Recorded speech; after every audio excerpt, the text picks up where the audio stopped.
Hey everyone, and thanks for another video. Today we're looking at the Pentium E5200, another fantastic overclocker from Intel. The Pentium E5200 released in Q1 2009 and is a dual-core CPU on the LGA 775 socket, and unlike the dual-core Pentium D925 I tested in the previous video, the E5200 is a single-die dual-core chip and not two separate dies on the same chip. It has an 800 MHz front-side bus and features no turbo boosting or hyperthreading whatsoever. It runs at 2.5 GHz from the factory with a 65W TDP and is based on the Wolfdale 3M architecture using the 45nm fabrication process with 228 million transistors. It has 3 MB of L2 cache with 1 MB disabled, giving you 2 MB of L2 cache overall. The 7000 series of Pentiums has the full 3 MB enabled. Its original release price was $84 US, which after adjusting for inflation is around $97.49 today, or £69.51 or €79.53, but you can pick it up for as little as 25 British pence from CEX, or 35 US cents or 29 euro cents. We'll be testing its stock and overclocked performance in Cinebench R15 and SuperPi 1 million, and in a few games as well, such as The Witcher 3, GTA 5, Rise of the Tomb Raider and Crysis 3. The system we'll be using today features 8GB of DDR2 RAM at 800 MHz, a GTX 1080 from my personal system, Windows 7 Ultimate 64-bit, and the Phanteks TC14PE to keep the Pentium cool. So let's get on to the benchmarks. First up is Cinebench R15, a multi-threaded benchmark designed to render a photorealistic 3D scene using your processor. The Pentium E5200 we're testing today at its stock 2.5 GHz with RAM at 800 MHz took around 5 minutes 24 seconds to complete this run, which equates to a score of 126. 55 points ahead of the Pentium D925 from the previous video.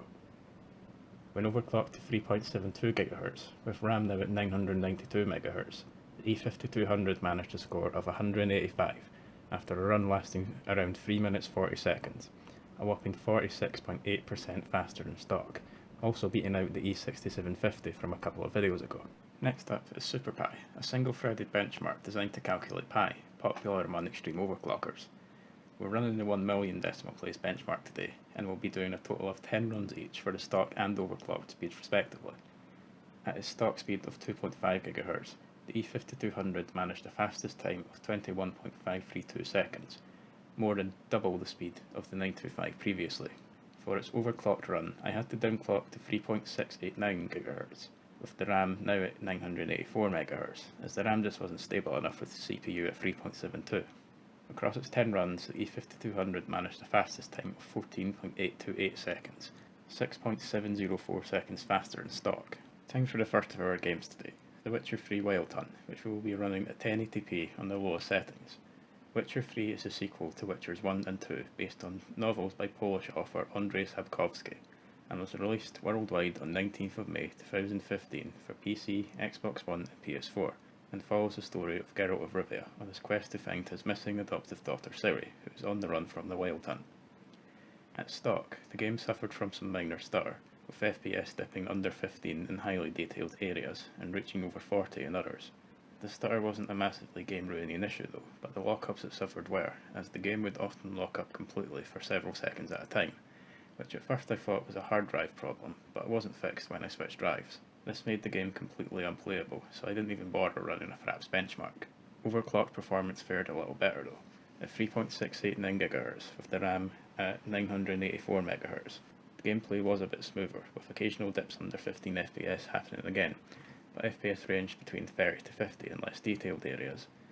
The overclock didn't help the lockups though, which happened just as frequently, making it unplayable despite the performance increase.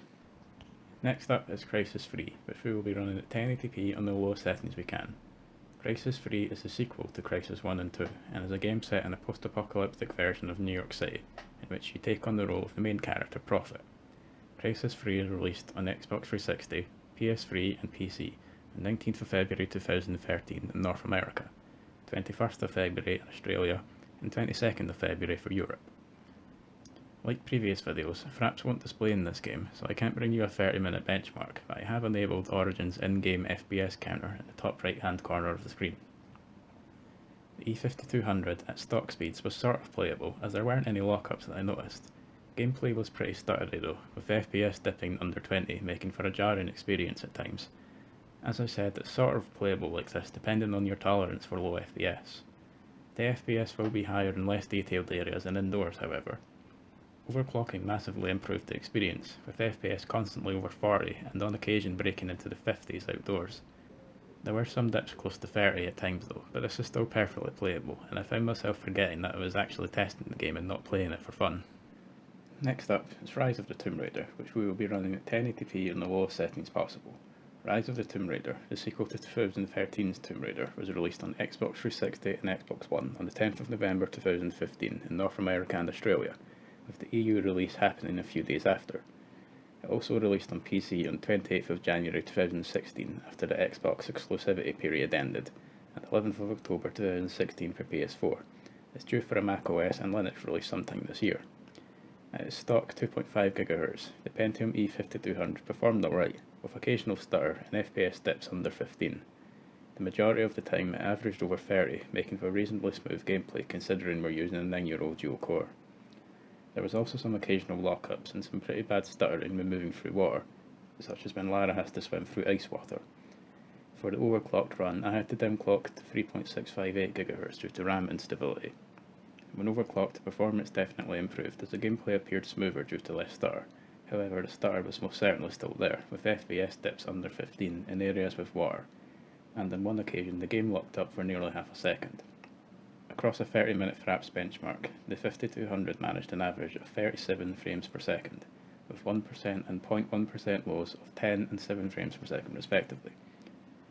And at 3.658 GHz, it managed an average of 37 frames per second again, and 1% and 0.1% lows of 14 and 8 respectively, which doesn't show much of a difference on paper, but was definitely a better experience overall. Now for our final game of the day, GTA 5, which we will be running at 1080p on the lowest settings we can. GTA 5 released on PS3 and Xbox 360 on 17th September 2013, and on PS4 and Xbox One on 18th of November 2014, and for PC on 14th of April 2015. GTA 5 is based on the interconnecting stories of Michael, Trevor and Franklin, and is set in the fictional state of San Andreas, which is based on Southern California, with some elements borrowed from Rockstar North's home country, Scotland.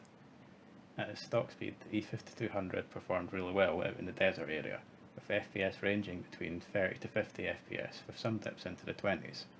However, when you get into the city, the game isn't particularly smooth, with FPS dipping below 20. Despite this, it was enjoyable though.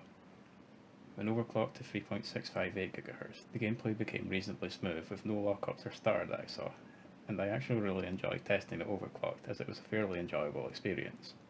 Across a 30-minute fraps benchmark at stock speeds, the Pentium E5200 managed an average of 34 frames per second, with 1% and 0.1% lows of 16 and 12 frames per second respectively.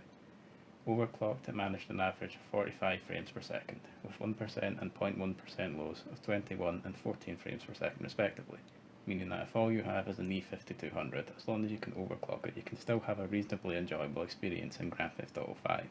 Overall, the E5200 performed reasonably well, apart from Witcher 3, which was unplayable, but other than that, it was a reasonable experience. So as long as you overclock it, a fair bit mind you can still definitely play on this processor with some modern games, but mainly older, less intensive games. If you enjoyed this video, please like it and subscribe to my channel. Hopefully you'll tune in for the next one.